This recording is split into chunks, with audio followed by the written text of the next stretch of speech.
Hello friend, Radhe Radhe, Har Har Mahadev. Welcome to my channel. देखिए भैया जी कैसे बता रहे हैं कि भगवान पे भरोसा रखो तो सब कुछ ठीक होगा, वही आपकी मदद करेंगे आगे।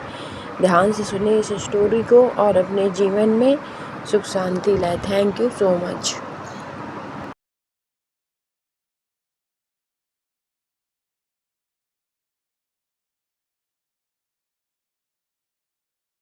किसी ने बड़े कमाल की बात कही है कि दुनिया अगर आपको दुखी करे तो बुरा मत मानना, क्योंकि दुनिया उसी पेड़ पर पत्थर मारती है जिस पर सबसे मीठे फल लगे होते हैं। नमस्ते दोस्तों, मैं हूं आरजे कार्तिक। एक बड़ी छोटी सी कहानी एक भक्त की। गांव में रहते थे। उनसे जब भी कोई पूछता था क्या हाल चाल है तो हमेशा कहते थे ठाकुर जी जाने, मेरे हाल तो वही जानते हैं। ठाकुर जी का बड़ा छोटा सा उस गांव में मंदिर था। ये जो भक्त थे, इनके परिवार में इनकी एक बिटिया थी, 2 बेटे थे। जब बिटिया की शादी की बात आई तो पैसा चाहिए था, पैसे नहीं थे घर में, तो उधार लेने के लिए गांव के सेठ जी के पास गए और पैसा लेकर के आ गए। धूमधाम से बिटिया की शादी की। कुछ साल बीते, इनके बच्चे जो हैं नौकरी करने के लायक हुए, नौकरी करने लगे शहरों में, तो पैसा आने लगा। तो बच्चों ने कहा पापा आप जाकर के सारा पैसा चुका दो सेठ जी का। तो एक दिन सारा पैसा लेकर के गए और सेठ जी को कहा कि आपका सारा पैसा, ब्याज और मूलधन सब आपको मैं लौटा रहा हूं। सेठ जी ने एक पर्ची में लिख दिया कि आपका सारा पैसा मुझे प्राप्त हो चुका है। पर्ची इनको दे दी। जब इन्होंने पर्ची ली तो ये पर्ची को देखते रहे। तो सेठ जी ने कहा ढंग से देख लो, पढ़ लो भाई, मैंने लिख दिया है सब कुछ। तो उन्होंने कहा साहब मुझे पढ़ना नहीं आता, मैं तो अनपढ़ हूं, आपने लिख दिया तो सही लिखा होगा। सेठ जी के दिमाग में एक शातिर आइडिया आया। उन्होंने कहा एक बार पर्ची वापस देना, मुझे साइन करने, हस्ताक्षर रह गए। सेठ जी ने पर्ची वापस ली और अब की बार नई पर्ची बना करके पर्ची पलट दी। उसमें लिख दिया कि पैसे अभी बाकी हैं। 2-3 महीने के बाद में सेठ जी फिर से इनके घर पर आ धमके और कहने लगे कि साहब पैसे लाओ, पैसे तो बकाया है।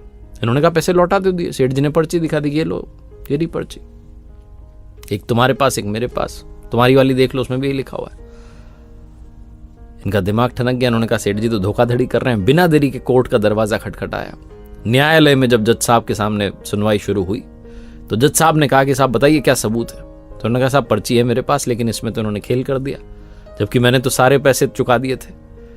जज साहब ने पूछा कि अच्छा कोई था वहां पर जिसके सामने तुमने पैसे दिए? भोला भाला भक्त एक ही बात जानता था। कहा कि ठाकुर जी थे, उनके सामने ही सारे पैसे दिए। जज साहब ने कहा कि अगली तारीख पर ठाकुर जी को पेश होना होगा। और पुलिस वाले गए ये नोटिस देने के लिए गांव में। तो वहां पूछा भाई ठाकुर जी कौन है यहां पर? तो गांव ने कहा साहब यहां इस नाम का कोई व्यक्ति नहीं रहता, ठाकुर जी का मंदिर जरूर है। अब कमाल आप देखिए कि जिस दिन वो सुनवाई शुरू हुई, जो तारीख आई जिस दिन ठाकुर जी को आना था, तो जोर की आवाज लगी ठाकुर जी हाजिर हों, ठाकुर जी हाजिर हों। कोर्ट रूम में एक बूढ़े व्यक्ति चल करके आते हैं, माथे पर चंदन का तिलक लगा हुआ है, आकर के कटघरे में खड़े हो जाते हैं और जज साहब पूछते हैं क्या नाम है? कहते हैं मेरा नाम ठाकुर जी है। जज साहब कहते हैं तुम्हारे सामने पैसे दिए थे? बोले हाँ मेरे सामने पैसे दिए थे। जज साहब ने कहा सबूत क्या है? तो उन बूढ़े महात्मा ने, बाबा जी ने कहा कि काम कीजिए, सेठ जी को यहीं बैठा के रखिए और इनके घर पर किसी को भेजिए। इनके घर पर बड़े से कमरे में 3 अलमारियां हैं। तीसरे नंबर की अलमारी में एक फाइल रखी है जिसमें 22वें नंबर के पेज पर एक पर्ची चिपकी, उसको मंगवा लीजिए। ठीक वैसा ही किया गया। उस पर्ची में लिखा हुआ था, क्योंकि वो ओरिजिनल पर्ची थी, सही वाली पर्ची थी, उसमें लिखा हुआ था कि सारे पैसे प्राप्त हो गए। जज साहब उस चमत्कार के आगे नतमस्तक हो गए। उन्होंने कहा ये तो कमाल ही हो गया। फैसला जो था भक्त के पक्ष में सुनाया गया, सेठ जी को सजा सुनाई गई, ये सब वो सब। उसके बाद फटाफट से जज साहब जो है कार्रवाई समाप्त करके बाहर आए मिलने के लिए कि मिल लूं उन बूढ़े बाबा से, लेकिन तब तक जा चुके थे। अगले दिन जज साहब गांव में गए और गांव में जाकर के उन्होंने पूछवाया कि ठाकुर जी कहाँ रहते हैं, कौन है ठाकुर जी? लोगों ने कहा साहब इस नाम का कोई आदमी नहीं रहता, ठाकुर जी का तो सिर्फ मंदिर है हमारे गांव में, जाकर के दर्शन कर लीजिए। उसी पल, उसी क्षण जज साहब ने कहा नौकरी छोड़ूंगा और आज से भक्ति ही भक्ति करूंगा। प्रभु को मैंने कोर्ट में खड़े रहने का आदेश दे दिया, इतना बड़ा पाप कर दिया।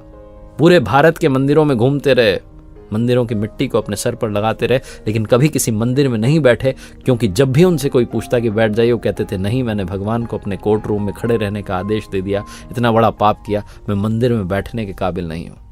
प्रभु की भक्ति करते रहिए, सही रास्ते पर चलते रहिए, प्रभु रास्ता जरूर दिखाएंगे और आपको संभाल लेंगे, गिरने नहीं देंगे। इतना विश्वास बना के रखिए। एक बार फिर से वही बात जो अक्सर आपसे कहता हूं, ऊपर वाले के आशीर्वाद, अपनी मेहनत और अपनों के प्यार के साथ कर दिखाओ कुछ ऐसा कि दुनिया करना चाहे आपके जैसा।